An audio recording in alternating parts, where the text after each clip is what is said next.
સાહેબ, શું કહેશો? બળાત્કારની ફરિયાદ કરવા ગયેલી મહિલા હની ટ્રેપની માસ્ટર માઇન્ડ નીકળી. શું છે સમગ્ર મામલો?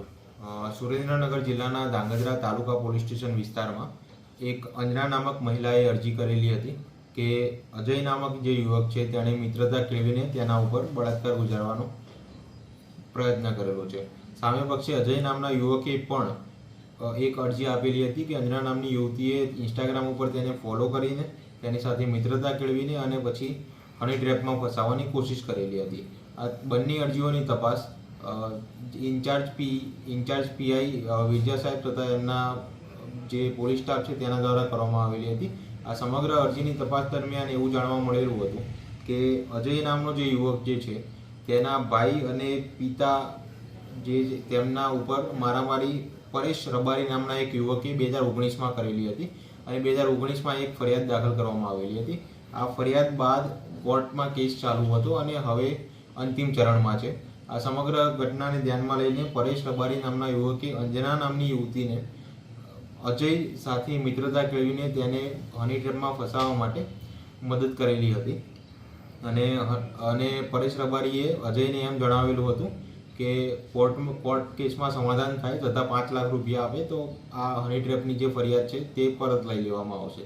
તો આ સમગ્ર ઘટનાક્રમને ધ્યાનમાં રાખીને ધાંગધ્રા તાલુકા પોલીસ સ્ટેશન દ્વારા એફઆઈઆર દાખલ કરવામાં આવેલી છે. હાલમાં અંજના નામક યુવતી વિરુદ્ધ અંજના અને પરેશ રબારી વિરુદ્ધ ફરિયાદ દાખલ કરવામાં આવેલી છે. અંજનાની હાલ અટક કરવામાં આવેલી છે અને પરેશ રબારી હાલ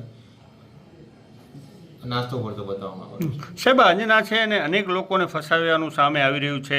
એને પોલીસ સ્ટેશન આવીને એસિડ પીવાનો તેમજ પોલીસને ધમકાવી અને પોતે ફરિયાદ કરવા માટે દબાણ કરવામાં આવ્યું હતું, છતાં પણ પોલીસ ટસની મસ ન થઈ અને જે સાચો વ્યક્તિ હતો એને પોલીસે બચાવી છે. એ કઈ રીતે આખો મામલો છે એ પાર પાડ્યો? ચોક્કસથી સમગ્ર ઘટનાક્રમમાં જેમ અગાઉ જણાવવામાં આવેલું તેમ બંને તરફથી અરજી કરવામાં આવેલી હતી. બંને તરફથી અરજીની તપાસ નિષ્પક્ષ રીતે થાય તે ધ્યાને લઈને પોલીસ સ્ટેશનના સ્ટાફ દ્વારા તથા ઇન્ચાર્જ પીઆઈ દ્વારા મહેનત કરવામાં આવેલી હતી અને સમગ્ર ઘટના શું છે તેની તપાસ 3 થી 4 દિવસમાં કરવામાં આવેલી હતી. તો આ સમગ્ર ઘટના દરમિયાન એવું જાણવા મળેલું હતું કે અંજના નામક યુવતીએ રાજકોટ અને અન્ય જે સુરેન્દ્રનગરના અન્ય સ્થળોએ પણ આ પ્રકારની હની ટ્રેપ દ્વારા અને અન્ય યુવકોને ફસાવવાની કોશિશ કરેલી છે. આથી આ સમગ્ર ઘટનાક્રમને ધ્યાનમાં લઈને તાલુકા પોલીસ સ્ટેશન ખાતે ગુનો દાખલ કરવામાં આવ્યો.